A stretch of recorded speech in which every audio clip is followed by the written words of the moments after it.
好啦，咁當我哋咧收到部車，又或者接埋咗嘅時候，我哋應該點開翻部車呢？咁我哋第一步就要將呢個車頭分開佢嘅，令到個磁石輕輕搖就得㗎啦。然後咧，我哋打開。咁到第二步啦，我哋將呢個鉸位拍落去。咁記得落翻安全鎖喎，以免咧我哋踩緊嘅途中個車架會接埋嘅。落翻安全鎖啦。到我哋嘅第三步啦，就將車頭柱反上嚟，然後我哋就將呢個夾啦向上一推就得㗎啦。咁咧，佢推上去嘅過程係唔需要開安全鎖嘅。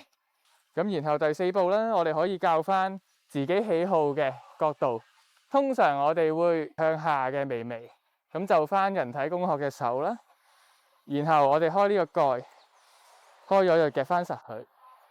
最後一個步驟啦，我哋將座位開翻我哋要嘅高度，咁就踩得㗎啦。大家好啊，今日我哋介紹呢個就係大行嘅 K9X 嘅接合方法。咁第一步，我哋將座位放到落最底，夾實佢。然後啦，第二步，我哋開車頭嘅安全鎖，將呢個夾輕放落去，拍實佢。然後將車頭柱輕放。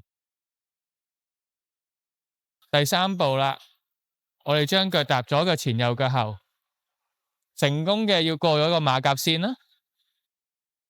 然後第四步，我哋開安全鎖，將呢個夾向外推。